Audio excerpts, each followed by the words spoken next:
Kita adalah pandangan kita sendiri, pikiran kita sendiri tentang diri kita. Hari ini banyak distraksi yang membuat kepala kita ruwet. Sampah pikiran kita banyak sekali, luar biasa. Sehingga tidak bisa masuk lagi hal penting justru dari dalam diri kita sendiri. Ini penting tidak sih? Ini ada gunanya tidak sih? Kayak filternya Socrates dulu itu. Ini kalau saya tidak tahu, ada gunanya tidak sih untuk hidupku? Terpengaruh tidak sih saya kalau saya tidak tahu ini?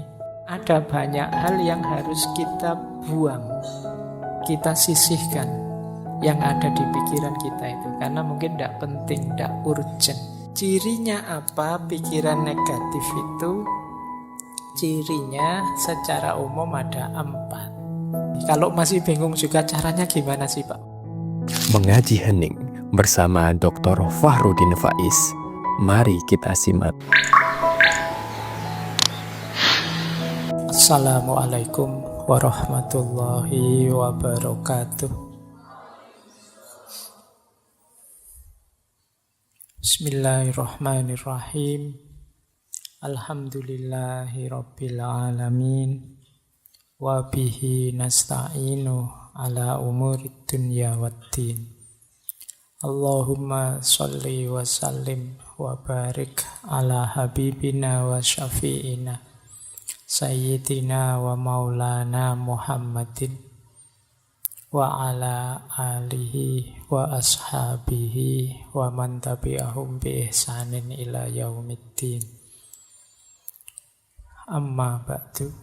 Tema malam hari ini kita akan belajar tentang bersih-bersih. Tapi bukan bersih-bersih fisik ya, tapi bersih-bersih sisi dalam diri kita. Ya tentu saja bersih-bersih pikiran itu dengan asumsi isi pikiran kita itu mungkin sudah banyak yang kadaluarsa, yang out of date, yang kotor, yang ngeres, yang ruwet, yang bulet, dan lain sebagainya. Ayo bersih-bersih. Di banyak tradisi filsafat, khususnya tradisi filsafat timur, itu mengidealkan berpikir itu harus jernih. Mengidealkan kejernihan, kebersihan pikiran. Tidak sekedar teknik berpikir yang canggih, tapi pikiran itu sendiri harus bersih, harus jernih, tidak terkontaminasi oleh hal-hal yang dianggap negatif. Ini yang oleh banyak orang sering dianggap sebagai bedanya tradisi timur dan tradisi barat. Kalau barat membahas pikiran, banyak fokus bagaimana dia kritis, bagaimana dia valid, bagaimana dia jelas, bagaimana dia tidak bulet dan lain sebagainya. Lebih ke teknis. Sementara kalau di timur lebih mengutamakan kejernihannya. Nah, malam hari ini kita belajar menjernihkan pikiran. Tentu saja berarti agak dekat dengan gaya timur. Baik, kita mulai ya. Karena tadi saya bilang timur ya, kita kutip beberapa gagasan para filosof timur, tokoh-tokoh dari timur. Nah, saya awali dari quote saja dulu sebelum nanti ke teknis membersihkan pikiran kita. Ada quotes menarik, yang ini pernah juga kita kutip di beberapa sesi tentang kekuatan pikiran, yaitu dari Buddha. Beliau mengatakan bahwa hidup kita itu dibentuk oleh pikiran kita. Kita menjadi apa yang kita pikirkan. Kegembiraan itu mengikuti pikiran yang jernih, seperti bayangan yang tidak pernah pergi. Quotes ini isinya 3 hal secara sekaligus. Yang pertama, hidup itu dibentuk oleh pikiran kita. Yang kedua, kita adalah apa yang kita pikirkan. Dan yang ketiga, pikiran jernih itu menggembirakan. sebagaimana bayangan dengan sesuatu yang dibayanginya. Jadi kalau orang kok pikirannya jernih, otomatis gembira. Kenapa kok kita galau? Kemungkinan pikiran kita ruwet. Jadi tidak karu-karuan, itu terus kita sedih. Tapi kalau pikiran kita jernih, oh yang salah ini, yang benar ini. Oh yang cocok ini, yang tidak cocok ini. Kalau tegas jelas, itu kan kita senang, gembira, lega. Tapi kok masih banyak kerumitan-kerumitan, keruwetan-keruwetan, tidak jernih, itu biasanya kita masih galau. Maka kegembiraan itu mengikuti pikiran yang jernih. Dan diri kita itu dibentuk oleh pikiran kita. Kalau kalian menganggap, Pak, siapa sih saya ini? Saya ini orang rusak loh, Pak. Nah, kamu sendiri menganggap dirimu orang rusak. Itu kan berarti nanti ketika kamu menjalani hidupmu, kamu akan memposisikan dirimu sebagai orang yang rusak.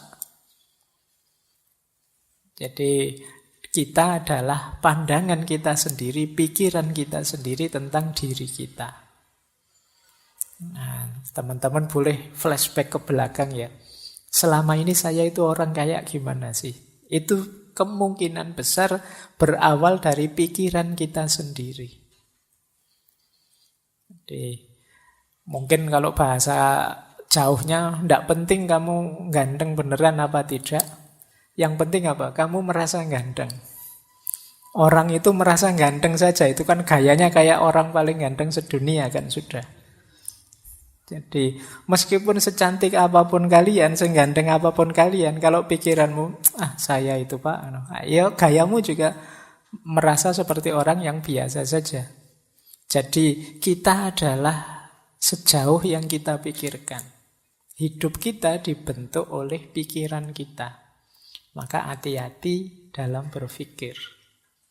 Jangan berpikir yang aneh-aneh, yang rusak-rusak, yang kacau-kacau, karena itu akan jadi diri kita. Kalau ada peribahasa dalam bahasa Inggris yang isinya to know is to be. Tahu itu sama dengan menjadi sesuatu. Apa yang ada di pikiran kita, seperti itulah nanti hidup kita. Kalau kita isi dengan hal-hal yang positif, ya hidup kita akan menjelma positif. Tapi kalau pikiran kita isi dengan banyak hal negatif, ya kita akan jadi orang yang negatif. Nah, ini pesan besar pertama ya, pentingnya pikiran. Makanya kata Imam Ghazali, pikiran itu pasukan kita yang paling kuat. Pikiran itu mungkin bukan penentu, tapi dia yang paling powerful, paling berpengaruh dalam hidup kita. Yang banyak menentukan hati. Tapi hati ini banyak disuplai informasinya oleh pikiran. Baik, coba ya bayangkan kalian ngaji tadi berangkat sambil membayangkan, wah nanti ngajinya mesti lama 2 jam. Mesti itu. Ya, jadi kamu duduk baru 1 detik, 2 detik pertama, itu pikiranmu sudah 2 jam yang akan datang. Ini masih lama 2 jamnya ya masih. Jadi kamu belum ngalami saja, rasanya sudah lebih dari 2 jam kamu duduk di sini. Itu karena pikiran. Kayak puasa besok, itu kan biasanya ada itu yang ngitung-ngitung kapan Idul Fitrinya. 5 hari lagi Lebaran, 4 hari. Jadi Lebarannya rasanya sebenarnya masih belum datang, tapi seolah-olah itu conditioning pikirannya itu sekian hari lagi, sekian hari lagi. Itu pikiran. Kita tidak bisa menikmati Ramadan karena mikir kapan Idul Fitrinya. Nanti hari pertama sudah dihitung, 30 hari lagi Lebaran. Ayo mikirnya wis tekan Lebaran. Baru terawih hari pertama. Jangan-jangan kalau pas terawih hari pertama kita pikirannya nanti Lebaran mudiknya tanggal berapa ya? Bajuku sudah berapa ya? Harus mikirnya Lebaran. Tidak mikir Ramadannya. Barang siapa yang begitu datang Ramadan seneng, itu diharamkan neraka. Yuk. Begitu Ramadan datang kamu seneng, tapi Ramadannya sendiri datang kamu lupa. Yang hadir di pikiranmu lebih banyak Idul Fitrinya sama liburan kuliahnya. Jadi gupuh prei sama seneng-seneng Idul Fitrinya sampai lupa Lebaran. Itu pikiran. Hidupmu, gayamu, orientasimu ya ditentukan oleh pikiran. Maka penting pikiran yang jernih. Ada lagi kalimat dari Zhuangzi. Kalau ini salah satu tokoh dari Taoisme. Dulu pernah kita bahas khusus beliau ini. Kata dia begini, mereka yang mengikuti Tao. Tao itu artinya jalan. Ini konsepnya mungkin agak dekat dengan kalau dalam Islam ada thariqat, sama-sama jalan. Meskipun definisinya agak harus didalami lagi, tidak sederhana Tao itu. Tapi siapa yang mengikuti Tao pasti memiliki pikiran yang jernih. Orang yang pikirannya jernih ini mereka tidak membebani pikiran mereka dengan kecemasan. Dan luwes, lentur, mudah menyesuaikan diri dengan kondisi eksternal. Ini cirinya orang yang pikirannya jernih. Orang yang mengikuti jalan pikirannya akan jernih. Kalau pikirannya jernih, dia ini mudah menyesuaikan dengan kondisi situasi di sekelilingnya dan tidak mudah cemas. Kalau teman-teman kok merasa sering cemas, kemungkinan pikirannya belum jernih. Saya tidak bilang tidak jernih ya. Nanti kalau kamu tersinggung. Jadi pikiranmu mungkin belum jernih. Perlu dijernihkan kembali. Malam hari ini kita latihan pelan-pelan nanti menghadapi pikiran yang tidak jernih ini. Saya tambah 3 lagi dari beberapa. Yang pertama dari Erich Fromm, psikolog, psikoanalis, filosof yang pernah kita bahas tentang cinta. Kata dia, punya pikiran yang jernih dan ruang yang bersih memungkinkanmu untuk berpikir dan bertindak secara bertujuan, tidak asal-asalan. Jadi kalau pikiran kita jernih itu mengorientasikan tindakan itu enak. Tapi kalau pikiran kita ruwet, kadang kita tidak tahu kenapa melakukan ini, kenapa melakukan itu. Pokoknya isinya pikiran bulat. Nah, ini membuat kita bertindaknya juga tidak kontrol. Karena pikiran menentukan diri kita. Atau kata yang dari India, Naval Ravikant. Ini sebenarnya bisnismen, tapi juga penulis. Kata dia, kita mengatakan bahwa kita menginginkan peace of mind. Tetapi sebenarnya yang kita inginkan adalah peace from mind. Nah ini menarik. Kata Ravikant ini, kita itu kan sering bilang saya ingin tenang. Pikiranku ingin tenang, peace of mind. Tapi sebenarnya bukan pikiranku ingin tenang, tapi peace from mind. Peace from mind itu mungkin mudahnya kita definisikan ada banyak hal yang harus kita buang, kita sisihkan yang ada di pikiran kita itu. Karena mungkin tidak penting, tidak urgent. Dari situ terus muncul ketenangan. Ini namanya peace from mind. Tidak sekedar peace of mind. Peace of mind itu mungkin sifatnya tidak bisa lama.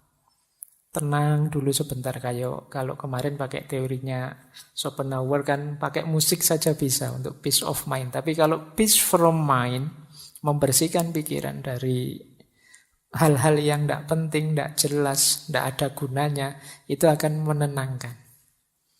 Nah, silahkan nanti teman-teman ya, boleh dicermati isi kepala kita itu selama ini apa saja sih. Bisa tidak teman-teman coba dibayangkan sejak tadi pagi sampai malam hari ini, itu sempat mikir apa saja. Berapa banyak yang dipikirkan itu hal-hal penting dan berapa banyak hal-hal biasa saja dan berapa banyak hal-hal tidak penting. Atau jangan-jangan ada pikiran-pikiran yang merusak, pikiran-pikiran negatif. Nah, kita jarang ya mencermati pikiran kita sendiri. Kira-kira yang paling mempengaruhimu itu pikiran-pikirannya siapa? Atau pikiran yang seperti apa? Atau berita informasi yang seperti apa? Terus kamu nilai, ini penting enggak sih? Ini ada gunanya enggak sih? Kayak filternya Socrates dulu itu. Ini kalau saya enggak tahu, ada gunanya enggak sih untuk hidupku?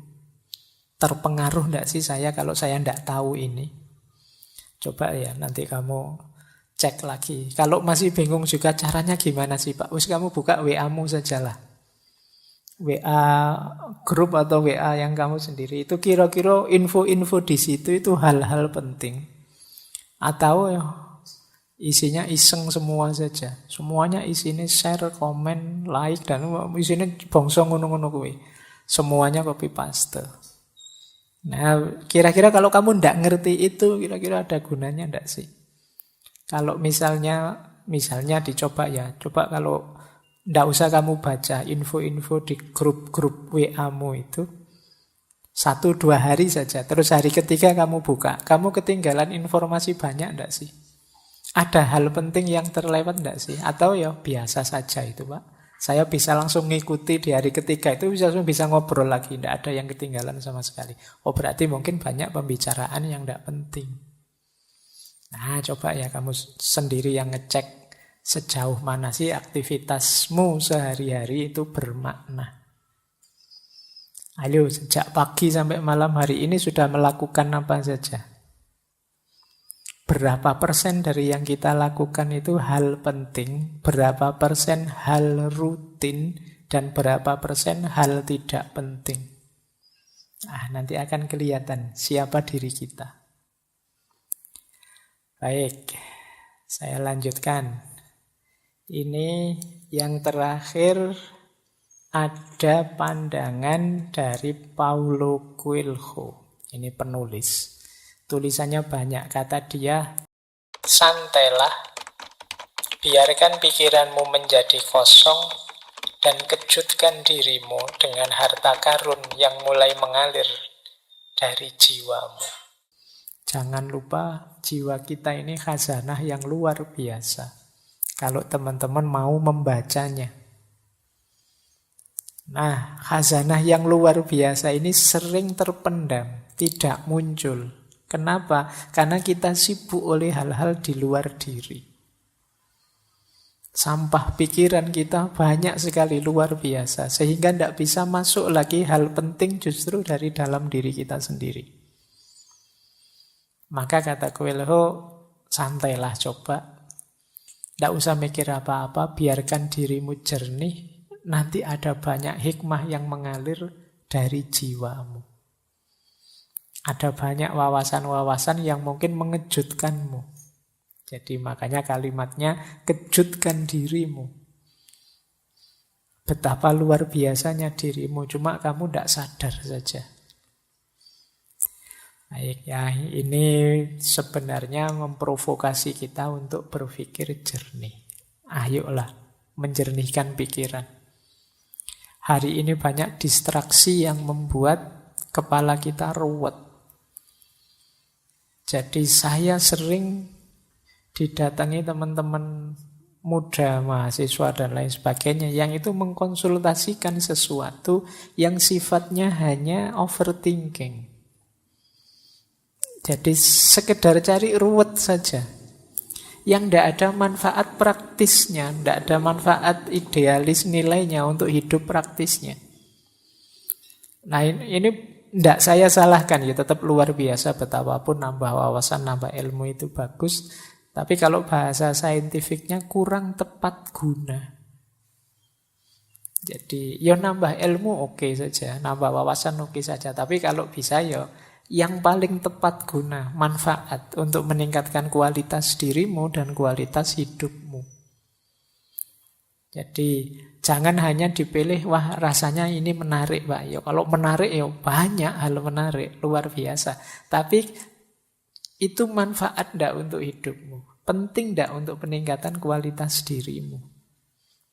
Nah, baik, ya mumpung masih muda. Jadi kalau timbunan wawasanmu itu sesuatu yang manfaat, baik untuk dirimu dan untuk lingkunganmu, ya insya Allah nanti kalian akan jadi orang yang hidup seperti dijanjikan Allah.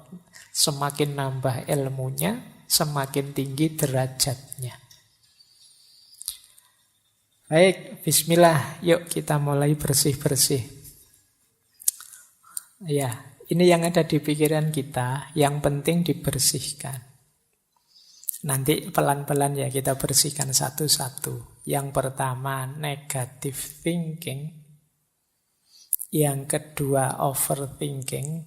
Yang overthinking nanti kita langsung shortcut saja bagian praktisnya karena kita sudah pernah membahas ini meskipun digabung dulu dengan insecurity. Dan yang ketiga, dirty mind. Dirty mind itu pikiran yang kotor. Ya, biasanya kalau kalian buka kamus, dirty mind itu pikirannya itu arahnya ke situ-situ terus.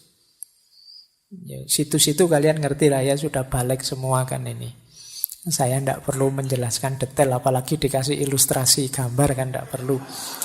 Kalian sudah ngerti, pikiranmu gambarnya sudah begitu semua.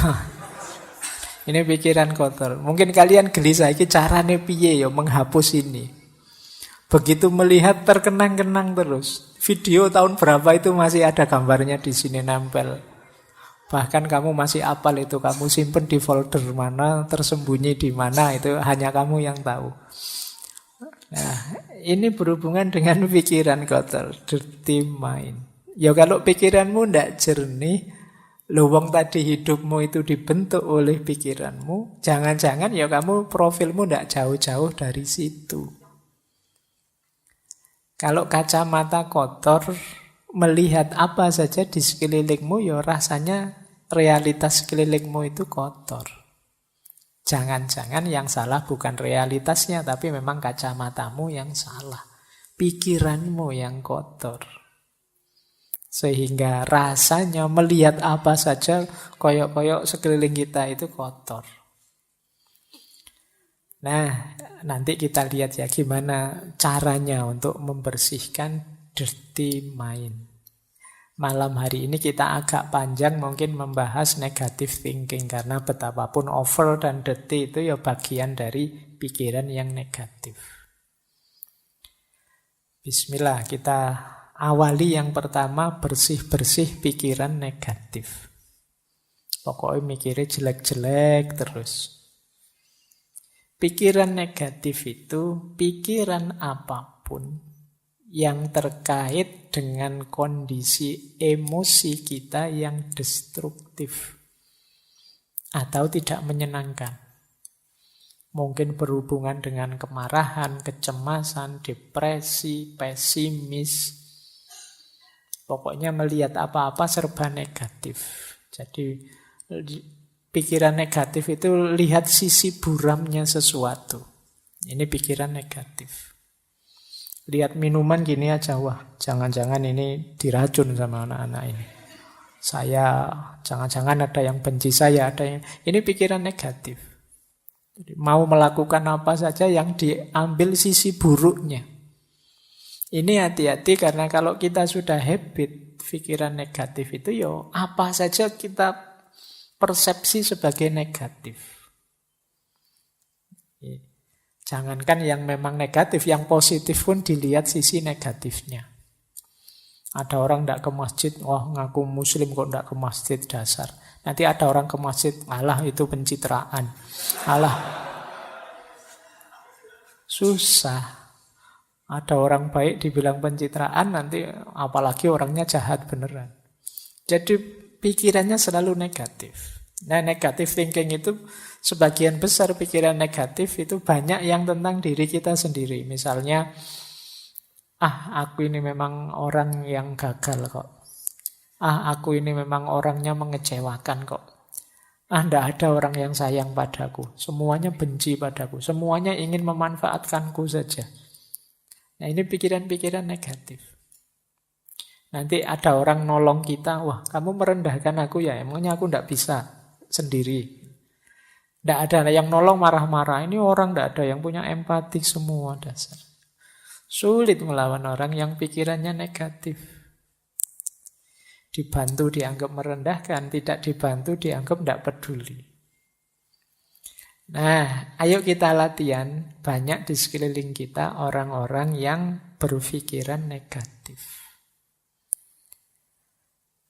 Cirinya apa pikiran negatif itu? Cirinya secara umum ada 4. Pikiran negatif itu otomatis yang pertama. Datang begitu saja. Kalau orang sudah berpikir negatif, ya tidak pakai diusahakan. Sebentar Pak, saya lihat sisi negatifnya, tidak begitu. Otomatis yang muncul itu negatif sudah. Ini sifatnya otomatis. Tidak secara sengaja dirancang untuk negatif, memang wataknya watak negatif. Jadi kalian mungkin ada yang sering berpikiran negatif, sadarilah bahwa itu munculnya sering otomatis saja. Mungkin karena sering kita lakukan, sering kita biasakan. Yang kedua, pikiran negatif itu distorted, terdistorsi. Maksudnya terdistorsi itu kalau melihat sesuatu tidak utuh. Hanya dilihat sisi jeleknya saja. Misalnya ngaji filsafat ini kan kurangnya juga banyak. Meskipun bagi banyak orang manfaatnya juga ada. Tapi yang manfaat tidak dilihat. Yang dilihat jeleknya saja.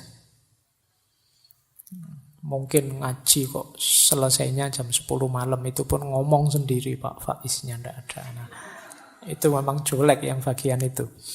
Kemudian ngaji kok tidak ada rekaman videonya. Kalau direkam suara saja. Saya sering dikritik itu. Biar saja lah. Biar ada jeleknya untuk mancing yang pikirannya negatif. Jadi kalau tidak begitu kan tidak terpancing, tidak kelihatan kalau pikiranmu negatif. Jadi pikiran negatif itu terdistorsi. Jadi melihat apa-apa dipotong bagian negatifnya. Orang seperti ini biasanya sulit senyum. Pikirannya ruwet terus kalau ada apa-apa itu. Jadi serba khawatir, serba cemas. Karena dia menggunakan kacamata buram terus, negatif terus. Yang ketiga, obstruktif. Obstruktif itu pikiran ini menghalangi kita untuk mencapai tujuan-tujuan tertentu.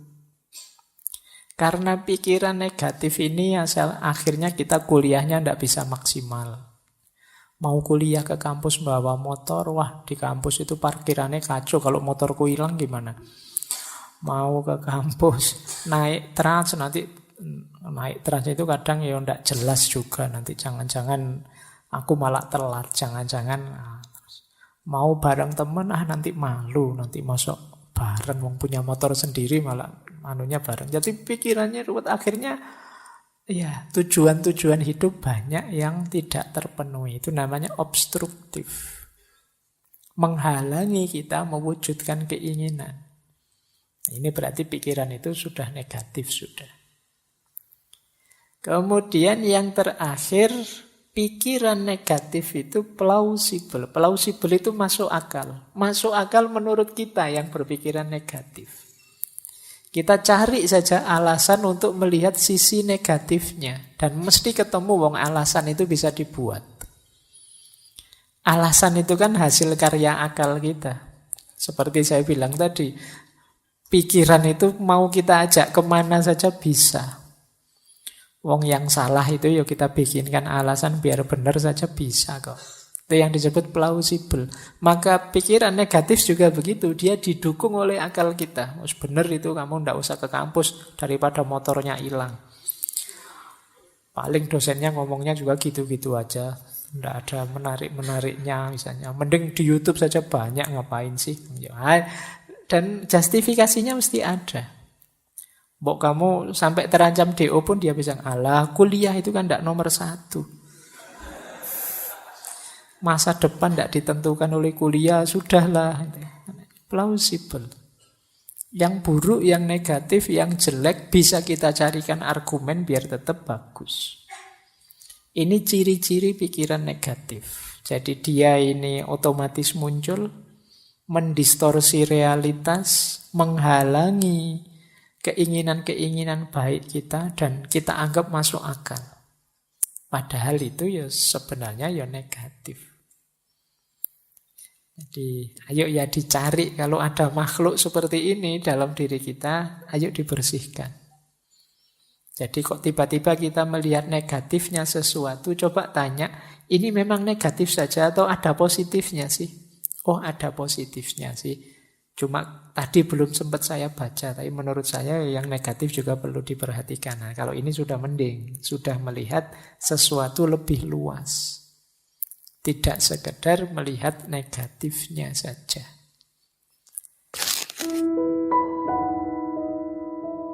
Terima kasih sudah menyimak. Semoga channel Mengaji Hening bersama Dr. Fahrudin Faiz selalu bisa memberikan ilmu, motivasi, dan kebermanfaatan. Salam sehat dan bahagia.